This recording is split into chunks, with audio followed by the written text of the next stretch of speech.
Bom dia a todos. Vamos dar início à nossa aula do Canadá, parte 2.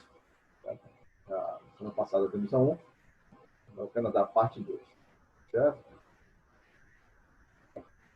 Os objetivos da nossa aula de hoje. 1.1. Compreender como ocorreu a formação do espaço geográfico do Canadá. 1.2. Compreender a importância do clima e a economia do Canadá. 1.3. Compreender o uso da energia no espaço geográfico canadense. 5.4. Analisar a urbanização e a população do Canadá. Então, são aspectos que vamos discutir ao longo da nossa aula de hoje, certo? Elucidando alguns pontos, alguns fatos, né, para melhor sedimentar o conhecimento. Até porque alguns aspectos desses já vimos na aula anterior, ou seja, no Canadá, parte 1. Tá bom? Observação. As páginas são 106 a 111 do livro de Geografia, do nosso livro. Esse conteúdo ele é extraído do nosso livro de Geografia, que é a fonte principal, tá bom? Mas, logicamente, enriquecido com outras informações, nós também pesquisamos e adicionamos aí nesse PowerPoint. Tá bom? Mais uma vez, aí, eu trago a vocês a lembrança do mapa político do Canadá, que isso aí está posto na lâmina 1. Mas por que isso? Para que vocês possam aí reviver, você reavivar na memória algumas informações passadas e talvez no entendimento, e talvez fique mais claro agora. Tá bom? Então aqui eu trago aqui essa lâmina que mostra a divisão política do Canadá. Essa região aqui mais próxima dos Estados Unidos, né, que é a área fronteiriça, mais ao sul. Aqui mais ao norte, eu tenho próximo do Polo Norte aqui, essa região mais gelada. Isso para mim já denota o seguinte: a localização geográfica. Né? Estou aí mais próximo do Polo Norte, essa região, e essa região já demonstra para mim, já deixa bem claro que eu tenho um clima mais frio, temperaturas muito baixas, certo? Está próximo ao polo, e, logicamente, o clima, o rigor mais intenso do clima. À medida que eu me desloco para o sul em direção aos Estados Unidos da América do Norte, eu já tenho aí uma diversidade, eu tenho uma diferença de clima à medida que eu chego aqui próximo da fronteira. Ok? Só para trazer a vocês a lembrança que nós vamos falar. O espaço geográfico do Canadá. O Canadá é um país rico em minérios e combustíveis fósseis. Isso o torna um grande exportador de matérias-primas, minerais, combustíveis fósseis e alimentos. Então, na aula 1, Canadá 1, eu deixei bem claro que o Canadá, certo? Ele foi abençoado pela natureza. Existe esse estreito relacionamento entre natureza e Canadá, tornando ele um país de dimensões continentais, o segundo em tamanho, perdendo apenas para a Rússia, e, logicamente, por esse tamanho continental que ele apresenta, o seu subsolo também tem riquezas imensas, riquezas minerais no seu subsolo, e na parte superior, na parte acima do subsolo, nós temos a floresta de taiga, que recobre quase 50% do território canadense. Isso dá ele uma riqueza exuberante, uma floresta exuberante, da qual ele extrai celulose e madeiras para exportação. Um mercado muito forte no setor primário dentro da economia canadense. Foi a enorme quantidade de recursos naturais que impulsionaram sua industrialização. Olha, à medida que eles reconheceram que tem essas riquezas do subsolo, essas riquezas minerais, estava posto aí um novo momento da economia canadense, que era início para a sua industrialização, a sua siderurgia de um modo geral, a metalurgia, por essa exuberância no subsolo de minerais. Mais uma vez aqui eu trago a vocês o mapa de recursos minerais do Canadá. Podemos observar aqui na lâmina, essa parte aqui mais em roxo, aqui na legenda, aqui embaixo, próximo da fronteira, é a região de petróleo e gás natural. A área aqui mais em verde, observamos aqui uma região estrategicamente bem colocada, porque temos a região dos Grandes Lagos, certo? E, logicamente, a bacia do Rio São Lourenço. Essa bacia justamente que dá acesso, né, ao Oceano Atlântico. Isso favorece tanto a entrada de matérias manufaturadas, produtos manufaturados, como a saída de produtos básicos, produtos, matéria-prima bruta, né, para ser exportado para diversas partes do mundo. Isso, consequentemente, ele facilita a economia entre os dois países, tanto a América do Norte como o Canadá. Além desses minerais citados, como o petróleo, certo, gás, nós temos aqui as áreas industriais, mais uma vez, e temos outros minerais, como carvão mineral, cobre, temos aqui urânio, chumbo, zinco, nós temos ouro, enfim, uma diversidade, uma gama muito grande de minerais estratégicos para o desenvolvimento de qualquer economia de qualquer país, certo? O espaço geográfico do Canadá apresenta uma forte dependência dos Estados Unidos, tendo vários setores econômicos com predomínio de capitais norte-americanos. Veremos mais à frente por que é que essa dependência de capitais, de dólares americanos, dentro do Canadá. Isso eu posso adiantar que a proximidade da fronteira se facilitou esse intercâmbio comercial. Mas veremos um pouco mais detalhado a seguir. Foi a enorme quantidade de recursos naturais que impulsionaram sua industrialização. Já falei anteriormente, então, essa vocação, tá certo? E esses minerais fornecem ao Canadá era justamente de fazer com que eles incentivassem, pudessem dar início ao seu processo de industrialização, por mais tardio que tenha sido. Mas isso aí é outro momento. O Canadá é a sétima potência econômica do planeta, pertence ao grupo do G7. Esse grupo do G7 são aqueles grupos que estão ali na ONU, têm assento na cadeira da ONU. Esses grupos do G7, eles têm aqui a finalidade de reunir para diversos processos de, por exemplo, decidir a economia planetária, a questão das políticas internacionais, a questão de intervenção, ajuda humanitária, coisas dessa natureza. São atividades mais de cunhos políticos, né? Internacional de globalização. Distribuição da população no território canadense. Veremos mais à frente por que, na lâmina mais à frente, porque foi importante essa distribuição. O que é que levou a população a se adensar num certo ponto no Canadá? Porque o que foi que isso ocorreu? Foram os atrativos que foi demonstrado regionalmente para que essa população ficasse mais adensada em uma área em detrimento da outra que é menos ocupada, menos povoada. Aqui eu tenho uma lâmina da divisão política e distribuição da população. Observe aqui a legenda. Tem menos de 1, de 1 a 10, de 10 a 100, de 10 e de mais de 100. Ok? Observe que essa parte aqui em amarelo, mais escuro, eu tenho aqui uma densidade populacional por habitante de 1 a 10.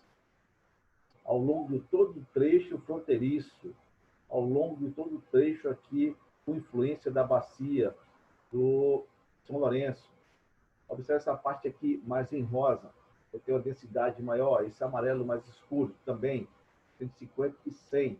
E essa parte em marrom, que é mais adensada, eu tenho mais, tá certo? De 100 pessoas nessas áreas. Isso é o quê? Isso é um atrativo, tanto por questões climáticas, também por questão de posicionamento de terras férteis, de adensamento das indústrias, de área de comércio, certo? Então, tudo isso fez com que essa população ocupasse as áreas. Além disso, reforço a questão climática. À medida que eu me dirijo para os polos, eu tenho a temperatura, eu tenho um rigor mais climático, eu tenho a maior dificuldade de fixação nessa região para a agricultura, tá certo? Ela se presta atualmente para a pecuária. Mas à medida que eu venho em direção aqui, abaixo da linha do trópico, eu tenho aqui um clima mais temperado, tá certo? Esse clima, ele me dá assim, umas condições de fixação. É onde está a maior riqueza do subsolo, vamos assim dizer. É o local onde eu tenho as estações do ano bem definidas, eu tenho um verão quente, eu tenho um verão úmido. Então, isso traz o quê? Traz mais um conforto térmico para a população, uma região mais propícia à ocupação humana. Consequentemente, é uma região também suscetível à antropização, à exploração do ambiente, à transformação espacial, à transformação da paisagem, consequentemente, não é verdade? Então, essa área mais concentrada próxima à fronteira, ela tem certo, esses diferenciais, que é por questão de terrenos férteis, facilidade, proximidade com o comércio dos Estados Unidos, a facilidade de transitar pela bacia aí do São Lourenço em direção ao Oceano Atlântico. Para a efetivação, o governo francês distribuiu terras para aqueles que quisessem morar na Nova França. Não foi bem assim, não foi para quem quisesse. Quem se apossou desses territórios distribuídos pelo governo francês foi a aristocracia. A aristocracia, ela se apossou dessas terras e, a partir desse momento, ela criou um sistema de arrendamento para os colonos. Tinha aqueles colonos, ou aquele grupo de colonos que queriam ocupar a terra para produzir para si, certo? Para o seu desenvolvimento, também desenvolvimento regional. Então, com isso, a aristocracia cedeu, através de acordos, essa ocupação dessa glória de terra, desse solo, onde o sistema de plantio era o plantio comunitário, ou seja, esse grupo, ou esses grupos se apossavam naquela área, né, através da permissão dos donos, e ali iriam cultivar a terra para o quê? Para a sua subsistência. O plantio comunitário, todos trabalhavam ali à força, a mão de obra era a mão de obra familiar, tá certo? E a partir dali se tirava, se dividia aquela produção entre os talvos colonos que ocupavam essas terras e, logicamente, o dono da terra em forma de pagamento, certo? Para essa ocupação. Subsistência é aquela onde eu vou plantar para o meu autossustento. Bom, a concentração populacional no sul foi possibilitada pela agricultura e pela pecuária. Eu chamo a atenção, falei anteriormente, não somente a agricultura e a pecuária, claro, foram fortes indícios para isso, mas ela só foi possível, a agricultura e a pecuária, com questões climáticas, ou seja, um clima temperado, onde as estações bem definidas, solos extremamente férteis, que faz com que a economia canadense, a agricultura seja uma das economias mais rentáveis, não é? É um dos maiores fornecedores de alimentos, produtor de alimentos mundial do Canadá.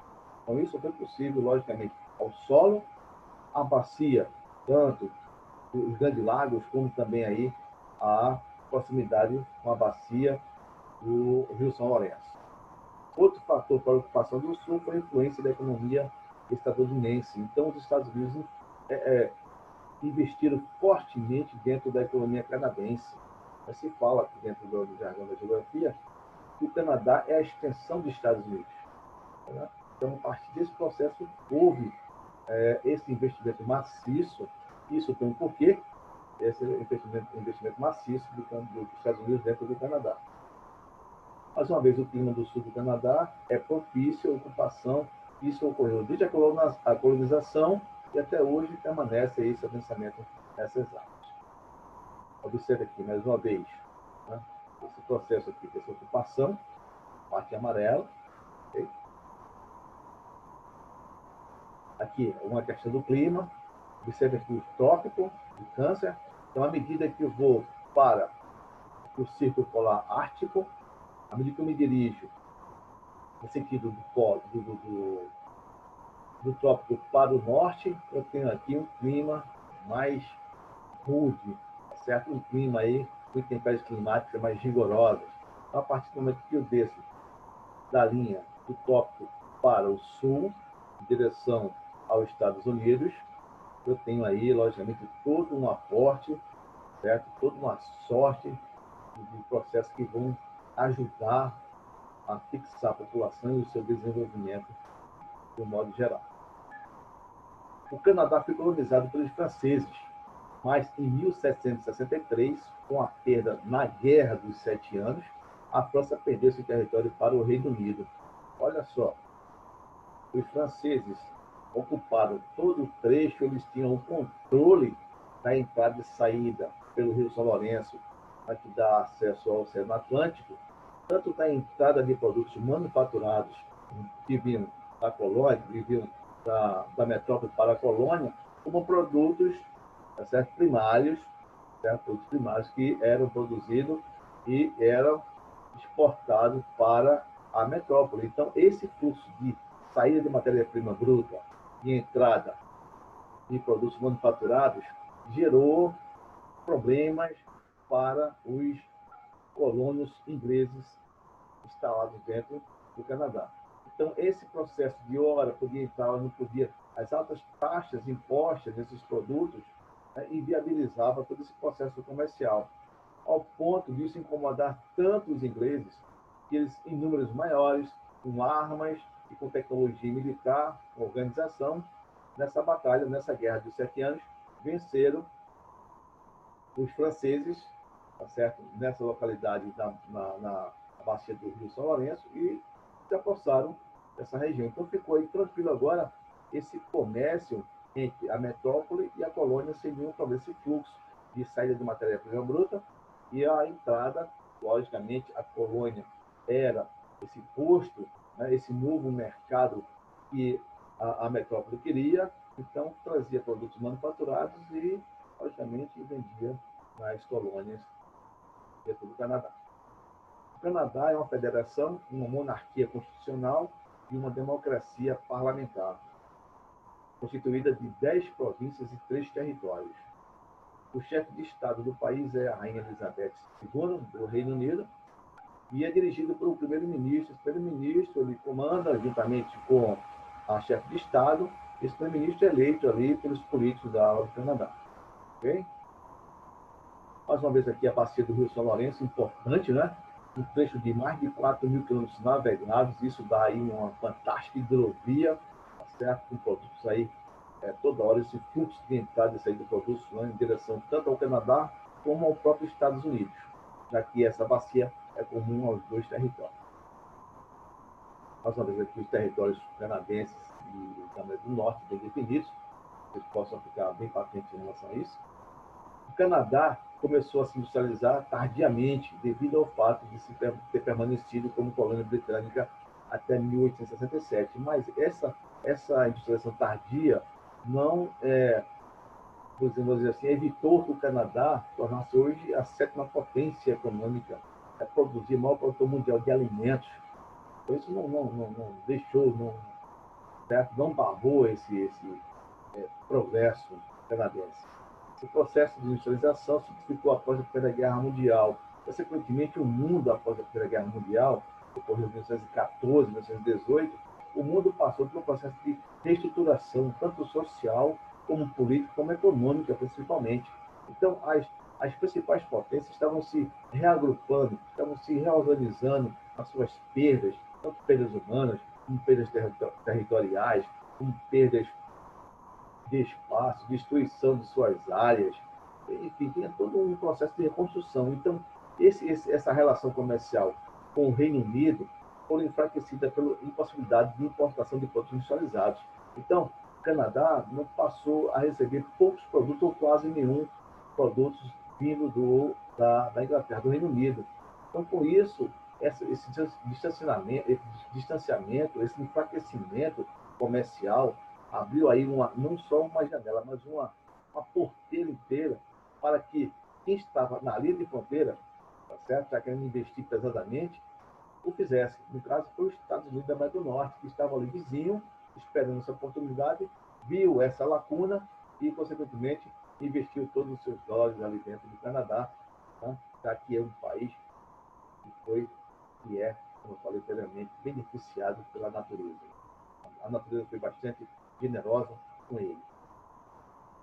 A indústria de madeira e celulose, que gera 6% do emprego, contribui com 4% do produto interno bruto, que é justamente aquela floresta de taiga que ocupa quase 50% de todo o território, né?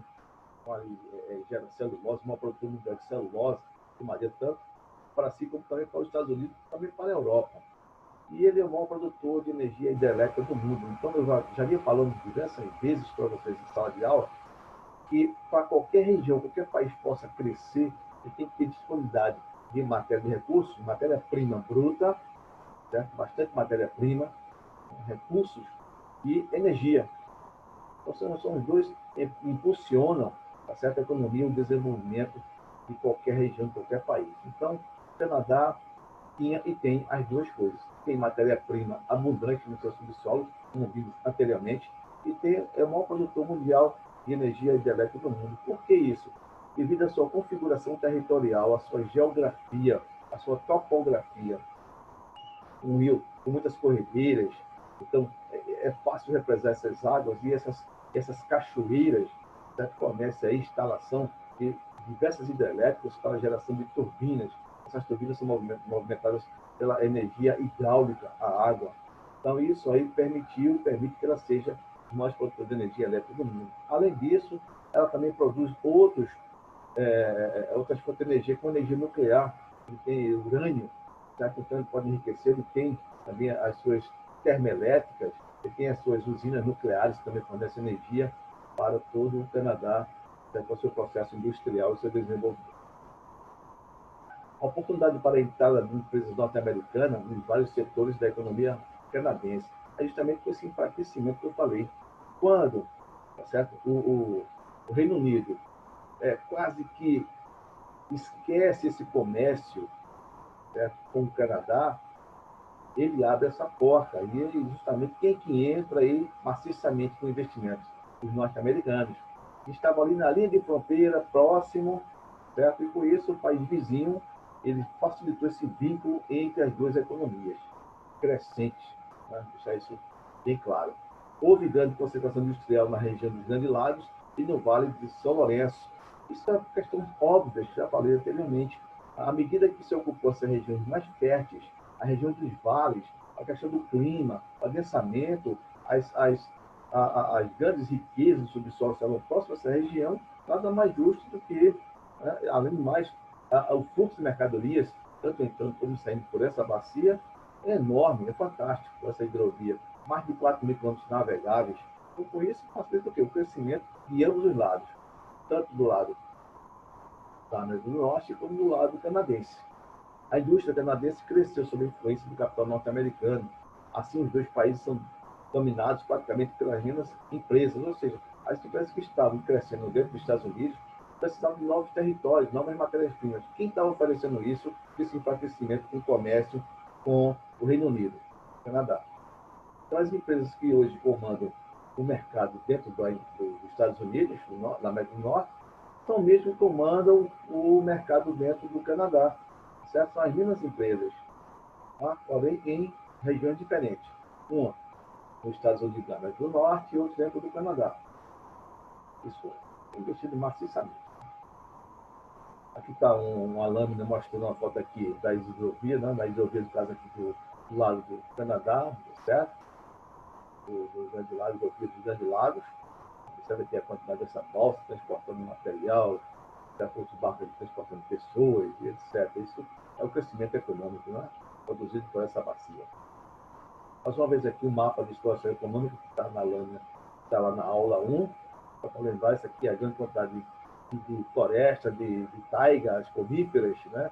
Estão aqui fornecendo matéria-prima como a celulose e a madeira, de modo geral, policultura, a pesca, cultivo de trigo, certo? E pesca diversas aqui, essa área aqui, as inférteis, mas se dedica aqui, essa parte é aproveitada para a agropecuária, de modo geral.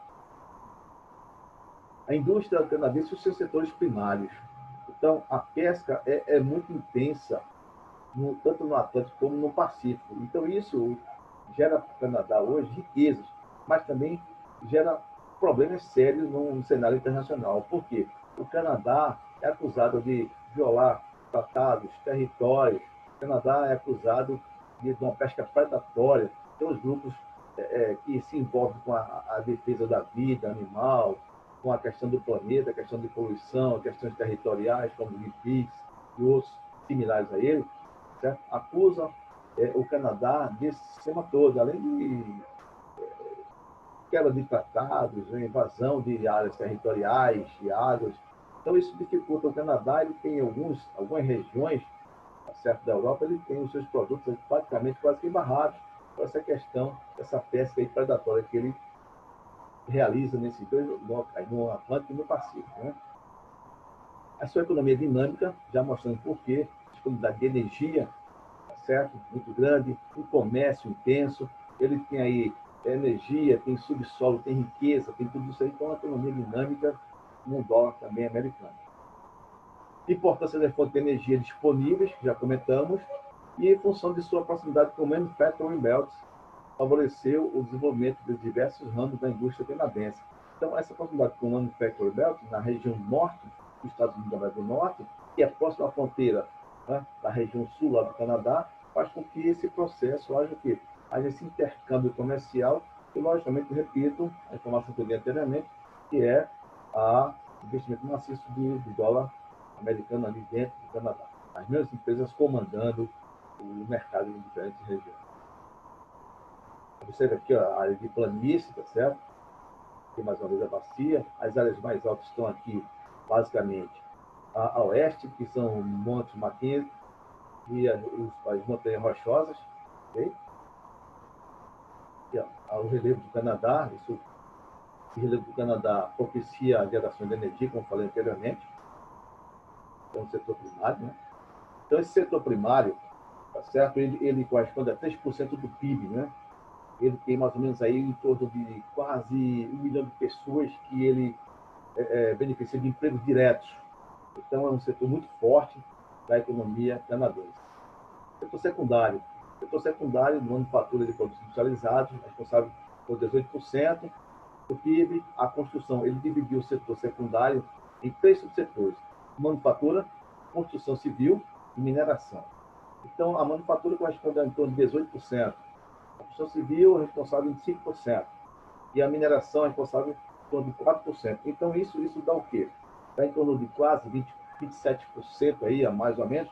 Isso dá uma população de quase 4 milhões de pessoas trabalhando, gera quase 4 milhões de postos de empregos diretos dentro da economia canadense. É muito forte o setor secundário, mas não é o setor principal. O setor secundário aqui, ó, petróleo, celulose, papel.